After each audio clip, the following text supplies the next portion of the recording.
How to avoid very costly detailing mistakes. I'm Ivan. I'm Nick. This is the DIY Detail Podcast. In detailing, we want to make things better. We want to preserve. We want to protect. Sometimes we screw up. And you go from hero to zero. Big one. Real quick. Yeah. So in this podcast, we really want to talk about the things that we've learned over the years. Right. Many of which we've done ourselves. Of course, yeah. That we're trying to help you not have to pay a lot of money. Yeah. And the first one is 100% in your control. Under promise, over deliver. I've seen detailers say, I'll make this car perfect. And then 50 hours in, they're still polishing on the car because they'll never make it perfect. So tell your customer what you're actually going to do. And then back it off a little bit. Say, hey, I'm going to give you a 50% paint correction. You get to 75, 80%, you're a winner. You promise 100% paint correction and you can't get past 80, you're a loser. And that's going to cost you a lot of time, and time is money. Absolutely. I've never heard you say that you actually give more than they're getting paid. But there is something to be said for doing that in an efficient way where it's not a 2-day giveaway. No, basically, we'll put it in restaurant terms. Customer orders a hot dog. Hey, I might give them a chili cheese dog, but I'm not going to give them a steak. So it's good to give a little more, but not give the whole farm. Okay. Yeah. And I'm going to talk about just paint. We talk about, you mentioned the polishing. Right, yeah. Burning paint. Right. I mean, trying to go after every little scratch, polishing in direct sunlight when you're new. That burned through a fender flare on a $300,000 vehicle. Right. Not a fun day. No. I actually had that same owner of that same vehicle say that I messed up some switches on the inside because I was cleaning and I was flipping switches, and it was an older restored vehicle. Yeah. So it had like the 90s interior, but it was remade in England in this different. Anyway, so you actually could flip a lot of switches on the inside, and he said that I messed something up, and when he drove away, he had to get a big thing fixed. It was very traumatic for me. Right. I'll just let you know that. So this can happen. Yeah, it can happen. And polishing paint, the newer the car, the less paint it has on it. The clear coat today is getting thinner and thinner and thinner. Manufacturers, the most expensive part of the car is actually the paint. It's not the engine, it's not the transmission. The paint is the most expensive part of the car.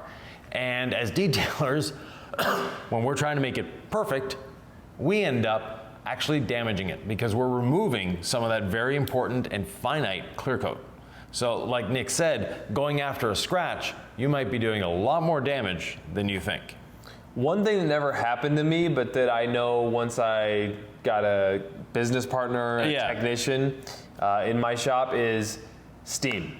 Right. So I was always real good with steam, I thought, right? Yeah. I was like, I can do that, full bore steaming the interiors, but then I'm quick in there with the air compressor on all the electronics. So I'm steaming it all, but then I'm blowing it out and I'm wiping it and everything's good, right? And then I teach this method to these guys, and we had a very small shop. Remember my early shop?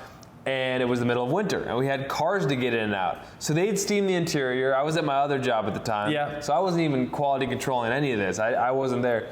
And I'm pretty sure they'd leave the interior electronics steamed and wet. Yeah. And then it went out into the cold and froze, and all of a sudden we had to pay for new electronics inside of this, Chevy, and it was like, how did this happen? And we figured out it was probably them steaming a little willy-nilly. Right. Steam is a good cleaning tool, but it's not for everything. And it's not something that you're going to, like you say, use willy-nilly everywhere. Be careful with it.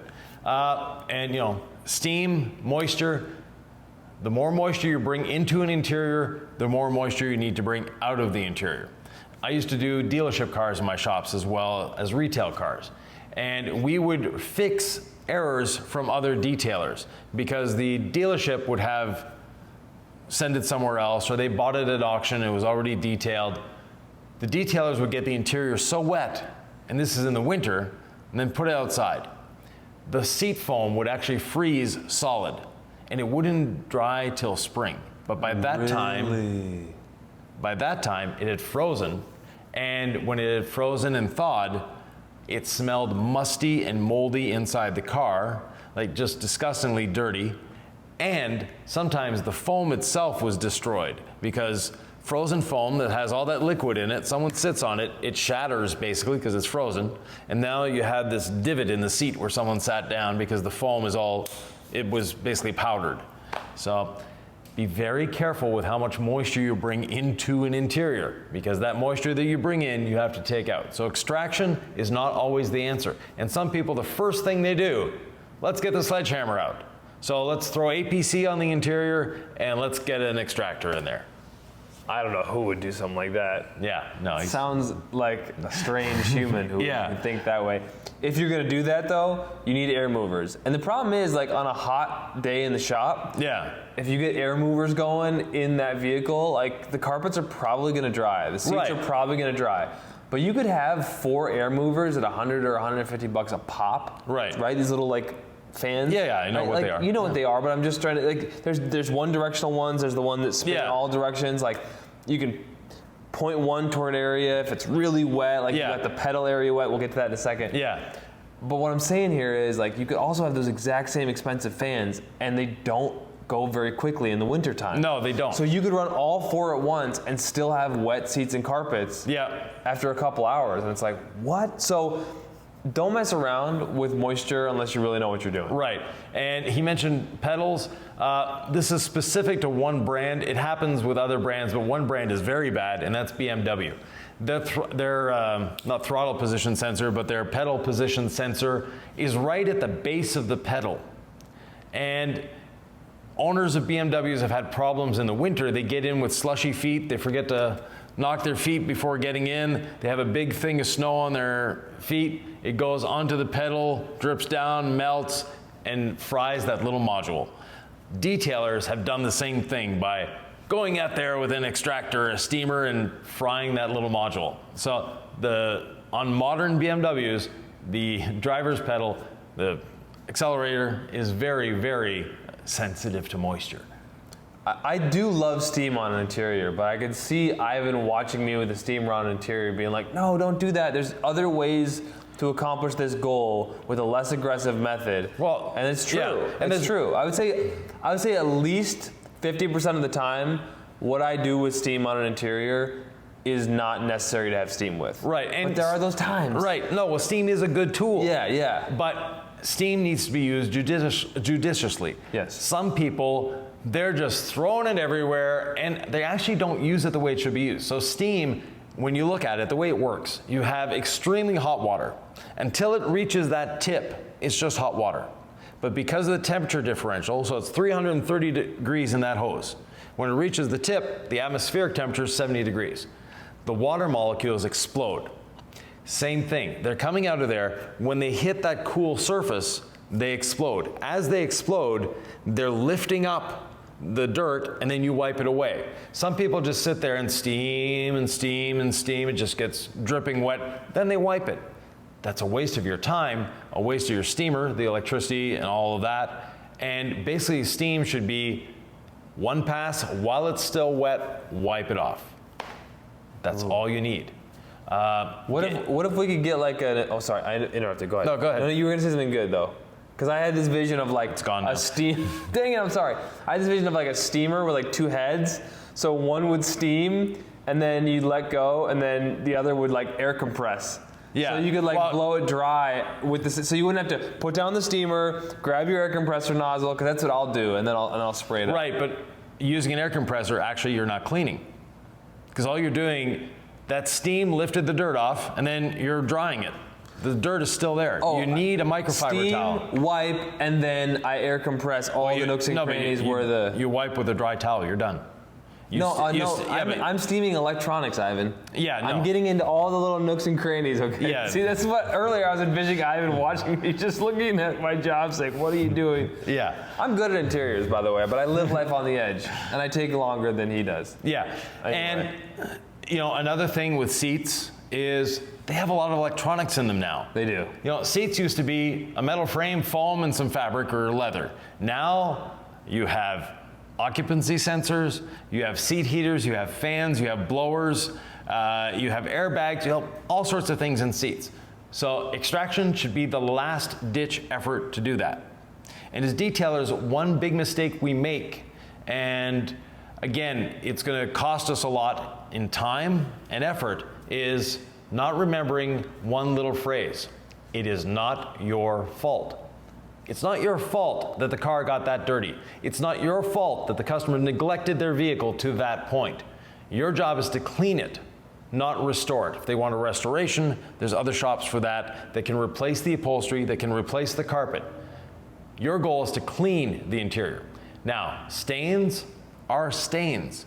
When you take stain to a wood, you've stained the piece of wood, that stain is permanent unless you sand off a really thick layer of wood. Stains and carpet are the same thing. We have chemicals that will reduce the appearance of the stain that might actually remove it. But if you've been working on a stain for 15 or 20 minutes, you've probably been working on it for 5 or 10 minutes too long. Right. I mean, there's soil and then there's staining, and yeah, there is spotting and stain removal and upholstery. Like, there's a special certification with the IICRC. Yeah, exactly. Just for that. And if you haven't taken that, then I highly encourage you to think about it, or just to know that, like, maybe that's just not worth your time. Like, when I see a red stain in a car, I'm like, there's like multiple step processes. Yeah. Or if I were you, I'd say processes. Processes? Process. Yeah. But what's the Processes. Processes. Anyway. Yeah. There's ways to do red, but I also, that's where I put my hands up and tell a customer, like, hey, red just doesn't come out sometimes. I gave it my best shot. I gave it the old college try. But those are, you know, things you can reduce it, but you won't remove it 100%. Yeah. Other areas where people have made very costly mistakes, convertible tops. They don't mix well with a pressure washer, really badly. So a convertible soft top, you know, the fabric ones especially, if you get up close and personal with your pressure washer, you're putting lines in it that will stay there forever. Tell me and I know we've done videos about the convertible soft tops and how to take care of them, and use rinseless wash and dry them, dry them thoroughly and all that. What are the sensors in the Chevys? So you've got, you open the hatch, right, or the rear, and then there's like those sensors that will heat the rear window. Yeah. And they're just on like a little cord. Right. So, I have microfibered that away on an older one, and the lady refused to pay me for the detail. It was one of my first jobs. Yeah. But then I talked to other people who were like, yeah, she was not very nice, but that's a big deal. Like, right. Well, you basically the rear window or the defroster, those little wires are just tentatively holding on there. They're just stuck to the window. And if you hit them, you knock the defroster out, you do that, you're buying a new rear window. So she had a right to be upset. Yes, definitely. I didn't really know what I was doing. Yeah. I was just do. Oh, what happened? And that's any car. Did I do that? Now, the older Tahoes that you're talking about, they had the window that popped up out of the hatch, and they had like an accordion type, not accordion, but a squirrely wire there that would stretch and eventually would break on itself. You helped it. I feel like it was almost there. And but I definitely touched it. Yeah. She was right. Another point of error is using the wrong tool that can cost you a lot of money. So using too aggressive of a chemical on the interior, using too aggressive of a pad on paint, that can cost you a lot of time, and you can do a lot of damage. So I've seen detailers use not quality APCs, but degreasers on an interior. You know, it's a purple thing. Anyways, there's a few of them out there that detailers seem to have caught on, going, hey, this is almost as good as an APC. Right. A, it isn't. B, I've seen people spray it on an interior, and then they wonder why they have these spots everywhere. Because the stuff actually like really deeply or super cleans that area where it lands, and you can't blend it in anymore. So that panel, for all intents and purposes, you need to replace. Now, a lot of people make excuses, it was like that before, blah, blah, blah, or doing that same thing on a leather seat. And then you have dots everywhere that they're there. You can't get rid of them. Or you just over clean a leather seat and you're like, I think I can get that, and then it starts to turn brown.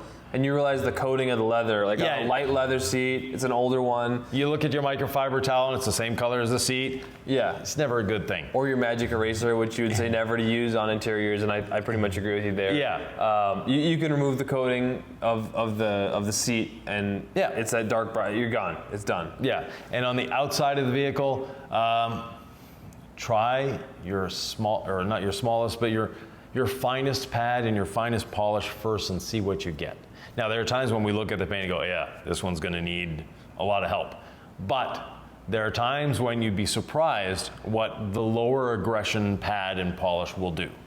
So if you're using the gold standard, try the rotary pad on the rotary with the spray gold standard. You'd be surprised how much correction you can get from that.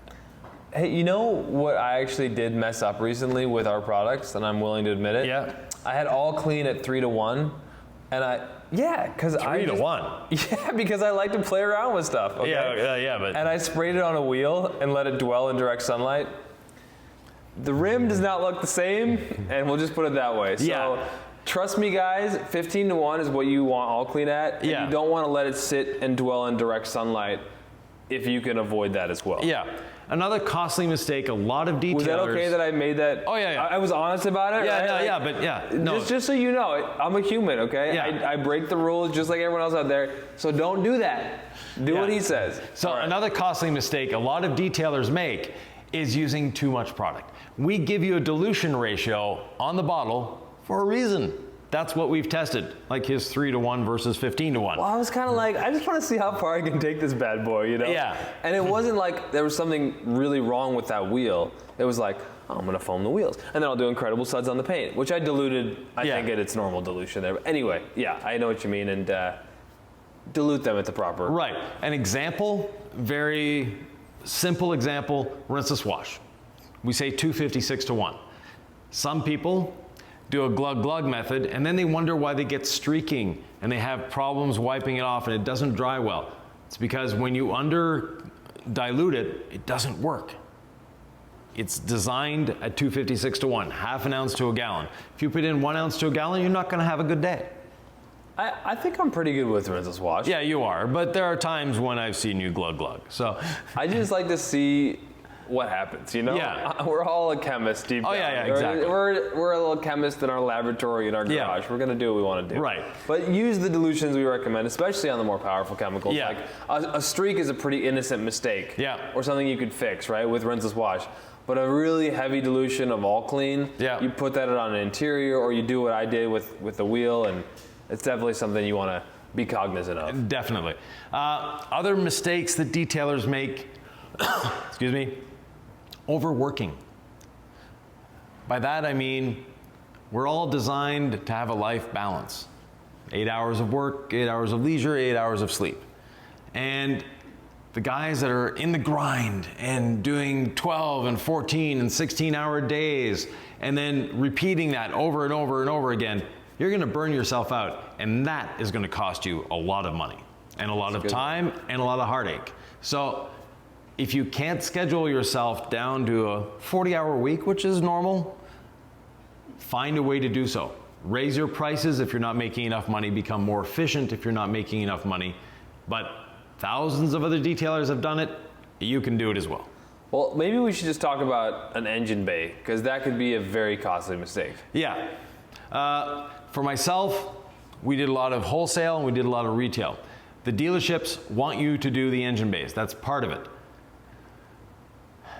Price accordingly. And the dealer engine bay work is not that difficult. Full months of APC, let it sit and steam it off.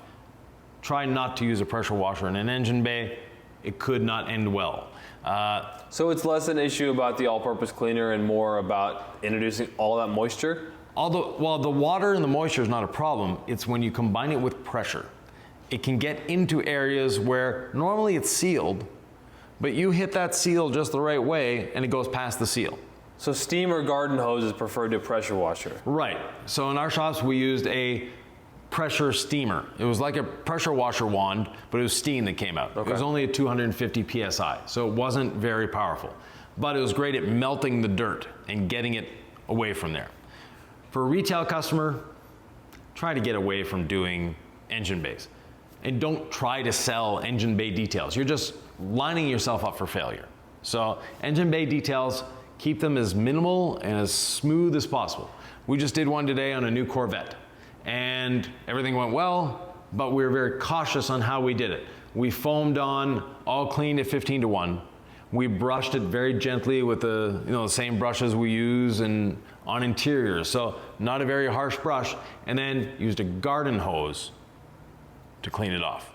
And the C8 Corvette, if you happen to have detailed one or own one, you know that the engine bay is open to the atmosphere. There's vents there, water goes on the engine all the time. So it's designed to have water. You're driving your car down the road in a rainstorm, guess what? Open the hood when you stop. The engine's all wet. They're designed to be wet. They're designed to be in water. They're not designed to deal with pressure. Very interesting stuff. Any other big costly mistakes, Yvan, that you can think of right now? I think we hit all the ones I was... Oh, yes, well, there's one, not subscribing to this channel. If you're not subscribed, that's a really costly mistake.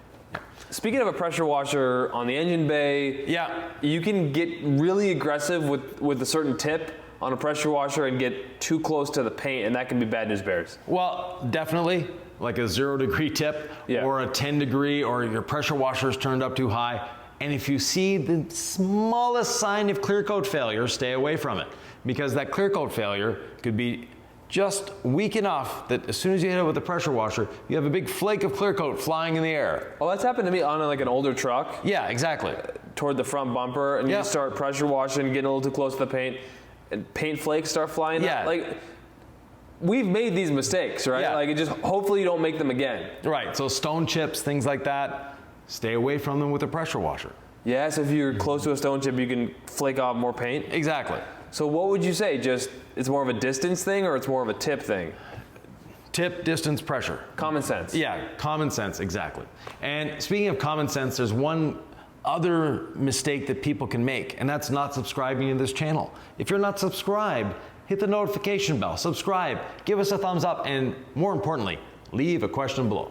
Yeah, it would be a costly mistake for you not to get in on this wisdom. And we have a lot more of it, by the way. The DIY Detail Podcast, more than 50 episodes in. Check out the playlist right here.